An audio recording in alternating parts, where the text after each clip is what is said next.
கிறிஸ்துவில் பிரியமானவர்களே, ஆண்டவராகிய இயேசு கிறிஸ்துவின் நாமத்தில் உங்களை வாழ்த்துகிறேன். ஏசாயா 48:10. இதோ உன்னை புடமிட்டேன், உபத்திரவத்தின் குகையிலே உன்னை தெரிந்து கொண்டேன். கொல்லன் சாதாரண ஒரு இரும்பு துண்டை உலையில் வச்சு பழுக்க காய்ச்சி சம்மட்டியால் அடின்னு அடிக்கும்போது அந்த சூடாக்குவதும் அடிப்பதும் வளைப்பதும் வெட்டுவதும் உரசுவதும் அப்படின்னு தொடர்ந்து ஏதேதோ செய்கிறான். ஒருவேளை அந்த இரும்பு துண்டிற்கு ஒரு உயிர் வாய் இருந்தா என்னை ஏன் இப்படி தொடர்ந்து துன்பப்படுத்துகிறா அப்படின்னு சொல்லி கண்ணீர் விட்டு அழும். ஆனால் கொல்லன் அவ்விதமாய் செய்வது ஒரு மேலான நோக்கத்திற்காக.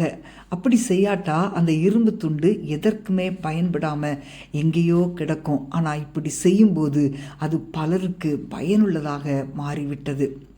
இவ்வளவுதான் நற்போதனைகளை கேட்டாலும் அவைகள் மனிதனுக்குள்ள அதிகமாக நற்பண்புகளை உருவாக்காது. ஏனென்றால் சில நற்பண்புகள் மனிதனுக்குள் ஏற்படுவதற்கு அவனுக்குள் சில உடைதல்கள், சில நொறுங்குதல்கள் தேவை. சில எதிர்மாறான சூழ்நிலைகள் வழியாய் போக நேரிட்டு மனம் சற்று வேதனை அடையும் வேளையில்தான் உயர்ந்த சுபாவங்கள் ஆழமாக வேர்விட ஆரம்பிக்கிறது. தாழ்மை, பொறுமை, சாந்தம் போன்ற பண்புகள் அவ்விதம்தான் உருவாகிறது. யோசேப்பு, தாவீது போன்றவர்களை தேவன் உயர்ந்த நிலைகளில் அமர்த்தி அநேகருக்கு ஆசீர்வாதமாக்குவதற்கு முன்பாக அவர்களை பலவிதமான துன்பங்களின் பாதையில் நடக்கவிட்டார். அங்குதான் அவர்கள் அகற்ற வேண்டிய சுபாவங்களை அகற்ற பெற்றுக்கொள்ள வேண்டிய புதிய சுபாவ நிலைகள் அவைகளை அடைந்து கொள்ள வழி உண்டானது.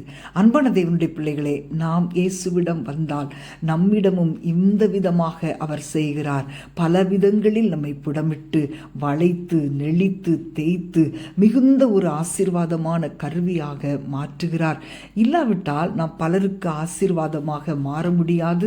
நாம் ஒரு தெய்வீக உயர்ந்த தெய்வீக அழகு நிலையை நாம் அடைய முடியாது. பிரியமானவர்களே, பல சோதனைகள் நெருக்கங்களின் வழியாக நாம் கஷ்டப்படுகிறோம் என்பதை விட தேவனால் ஆசீர்வாதமான ஒரு கருவியாக உருமாற்றப்படுகிறோம் என்பதுதான் உண்மை.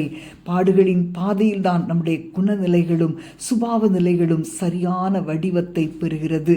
நாம் ஜெபிப்போமா? அன்பின் ஆண்டவரே, உம்மை துதிக்கிறோம் அப்பா. எங்களை நீர் ஒரு பெரிய நோக்கத்தோடு நீர் தெரிந்தெடுத்திருக்கிறீர். அதற்காகவே நீர் எங்களை புடமிட்டு உருவாக்கி கொண்டிருக்கிறீர் ஆண்டவரே.